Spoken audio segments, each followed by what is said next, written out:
friends, me, Miss Hinkle.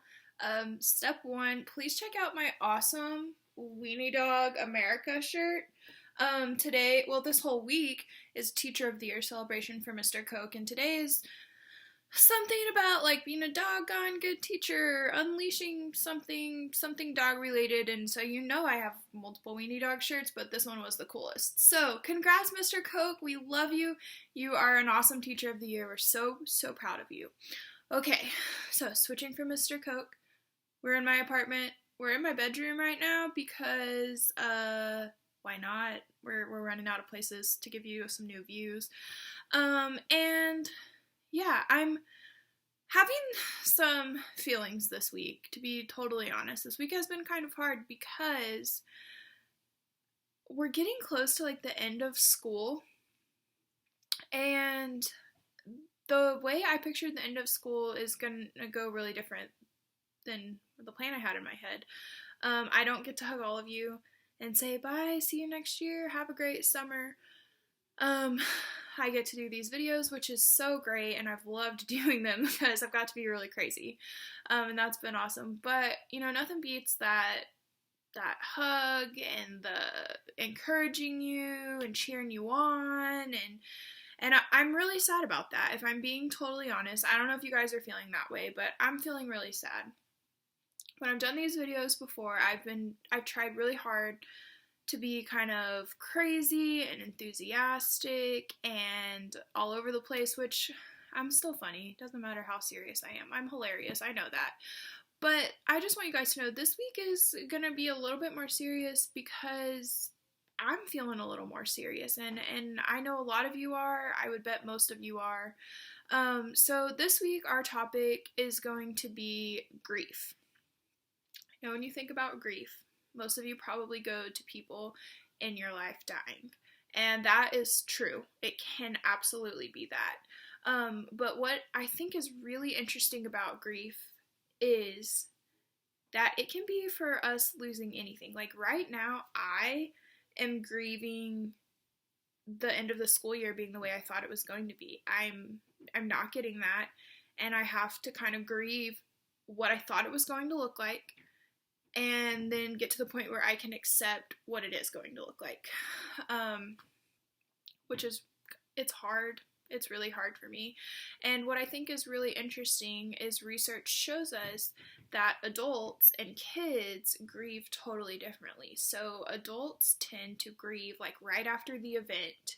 Adults start to grieve, and then we kind of get better and we learn to deal with it, and it's never fully okay, but it's manageable.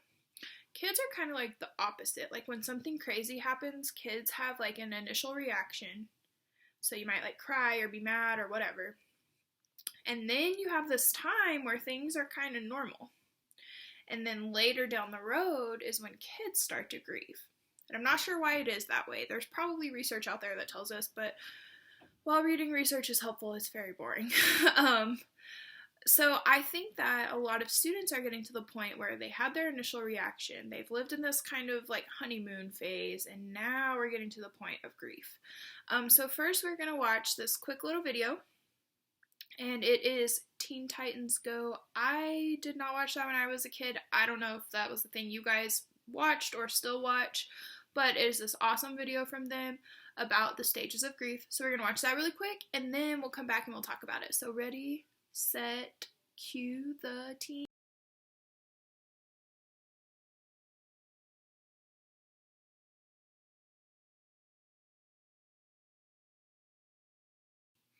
Okay, moved over a little bit so we're more centered because that was really bothering me.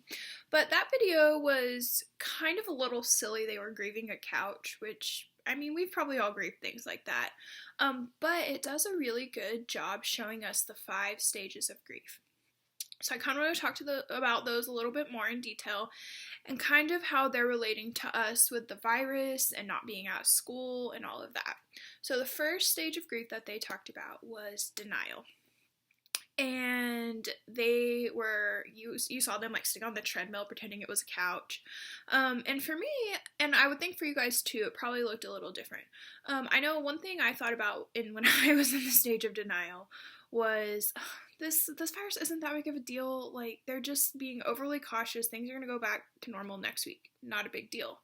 I know a lot of you guys have told me you were thinking things like, oh, this is gonna be so fun staying at home in our pajamas. We don't have to wake up early. We just get to hang out all the time. Like, no big deal. So those are two different ways that you could have experienced denial. There's probably a lot more, but those are the two that come to mind for me. The next stage that they talked about was anger. And anger is exactly what it sounds like. First, I want to talk about there are kind of some rules to anger. I don't know if anyone's ever told you this before. I didn't learn this till I was a grown-up, but I wish I would have known it when I was your age. So we know that whenever we are angry, it puts energy in our body. And whenever we have energy in our body, we need to get it out. But there are 3 rules about the way you can get the energy out of your body when you're angry. So the rules are you can't hurt things, you can't hurt others, and you can't hurt yourself. So you can't hurt things, others, or yourself. Animals count as others. Okay, so things, others, yourself. So it would not be okay when you were angry to like break a window because that would be hurting the window. Or punching something and hurting yourself. Or even, like hurting others. It could be physically hurting others. Or it could be hurting others with your words and saying mean things. So we can't do those things. Those are really important rules. But there are other ways we can get anger out, like exercising, using coping skills that we've talked about a lot throughout the year. So lotion breathing, humor, coloring, journaling. Any of those things are great ways to get anger out of your body. I know I have felt a lot of anger through all of this. Probably not as much as some people, but I have felt angry towards the way that everything is being handled, even though I know everything's being handled the best way it can to keep people safe. Sometimes as humans we're selfish, and I'm like, no. I want to go to school. I want to see my kids, and I'm mad that you're not letting me. But I do know that that is the best way to keep everyone safe. See, that's kind of the thing about grief is sometimes you get a little bit irrational. I've heard from you guys that your anger is coming out towards your parents or towards your siblings, and you might not be being as kind or respectful as you normally are. It is a stage of grief. Does that make it an excuse? Does that mean you can be those ways? No. But that's kind of why it's happening, so you can be more mindful of that and figure out, how can I change this? So we have denial. We have we do have an angle, but we also have anger. Bargaining.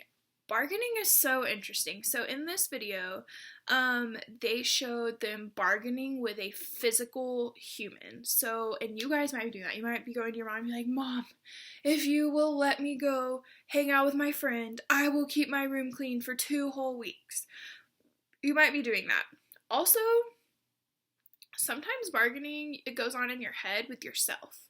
Like, you might tell yourself, like, if I do this one thing, I will never be mean to my brother again. Like, if I can go outside and play with my friend, I will not be mean to my brother, or whatever that might look like. And some people kind of bargain with, like, the universe, or God, or whatever, and they're like, dear God, dear universe, if you will let me do this, or let this virus go away, like, I will do whatever you want me to. We've been there for all of them. And if you think back to when you were younger and you got like a toy taken away or something like that, that's probably the first time you remember bargaining. Most of the time it doesn't work, but it's normal. It's a normal process to get through the stages of grief. So then the next one that we had was depression. And depression can mean depression. It can also just mean sadness in this situation, okay, guys? So I've been so sad lately. I've cried a lot. And crying is okay. Crying is how our body heals itself. It releases chemicals in our brain that helps us heal. So I tell myself every time I cry, I'm healing a little bit. But I've been really sad. I've been sad that I'm missing you guys. I've been missing things with my friends just like you have, and I've been really sad about that. And my best advice to you there, guys, is it's okay to be sad. You can't live in that sadness forever because that's not healthy. but it's okay to cry and it's okay to feel that. And I've talked to some of you and you guys have been so brave, and when you're feeling really sad, you've asked for help. You've told your parent or your sibling or your teacher or me, and you're like, I am not okay. I need help right now. And we've gotten you the help that you need. And so if that is you, ask for help. I know it's so scary. It's so scary to be vulnerable, but that's our job. We're here for you. We're here to help you. We're here to do all of the things for you. So those were the first 4 stages of grief: denial, anger, bargaining, depression. Here's what's interesting about them. They don't always go in order, and you don't only experience one of them one time, okay? So today I might be really mad, and then I am going really sad and I haven't even bargained yet, and then tomorrow I go back to being mad. Or sometimes it happens in like a short period of time, not even like one day I'm this, one day I'm that. It might be like this 5 minutes I'm this, and then I'm that, and I'm here and I'm there and I'm back over there, and it goes here, and it happens multiple times, and it's like crazy in a circle, and like woo. That's what makes it hard. What makes it the hardest is when you feel all of them at one time. Scary. But the good news is you guys have coping skills. You have people to ask for help, and you guys have ways to get a hold of me. I'm on your Google Classrooms all the time. You can talk to your teachers. There's forms. Your parents get the forms. You get the forms. The forms are on the school website. If you don't know where else to find them, you can fill those out. So the first 4 stages of grief: denial, anger, bargaining, depression, and then we have acceptance. Wow, acceptance is a great place to get. It takes a while, and it's the only one that kind of doesn't get thrown in the mix. Like I just did this whole like, whoo, yeah, acceptance, it doesn't get thrown around there. You don't accept it and then go back. It's like you do all of this craziness, and it's like acceptance, and you hang out there for a while. And in acceptance, they had funeral for their couch in their video, and they were like, man, that was a great couch. We're gonna miss it a lot, and that's okay. Sometimes you feel that way. Sometimes you're like, man, this sucks. It really does stink, guys. I probably shouldn't have said suck. I'm sorry. But it does stink that we're not going back to school, and that I'm not getting to hug you all as you get on the bus or get in your car rider line and tell you how awesome you are and how sad I am that you're going to 6th grade. And I would give a really corny joke about how I wish I could keep you all in 5th grade forever. And it's true, because you guys are the best. But I'm proud of you. I'm so proud of you, and you're going to 6th grade, and you're going to do awesome, and you're going to love the 6th grade teachers. And Miss Lindsay, she's your 6th grade counselor, and she's so cool. Like, her son plays football for OU. How awesome is that? I wish he played for OSU, but being an OU football player is really cool. And so, like, that's awesome, and she's so nice. And she gives great advice. You guys are going to love her, and all the 6th grade teachers are amazing. And so we got to get there. It will take us time, but we got to get there where we're like, all right, 5th grade's over, and we're sad, and we're grieving it, but here we come 6th grade, and we're going to do it. And I know you can do it. I believe in you. I've seen you guys be so resilient all year, but especially through all of this. And I'm so proud of you. I'm so proud of you. Next week, I'm going to have one more video for you. And I've been planning this video before I even knew you, since last summer. I thought it was going to be in person and not be a video, but it's going to be a video now, which is going to be cool because you're going to have it forever and ever and ever. So tune in next week, and that will be our last 5th grade classroom counseling video. I miss you guys so much. I'm so proud of you. I'm so proud of you. I love you a lot. I love you so much, and I can't wait to see you next week, and we're going to celebrate the end of 5th grade, going on to 6th grade, and it's going to be awesome. So bye, guys. See ya.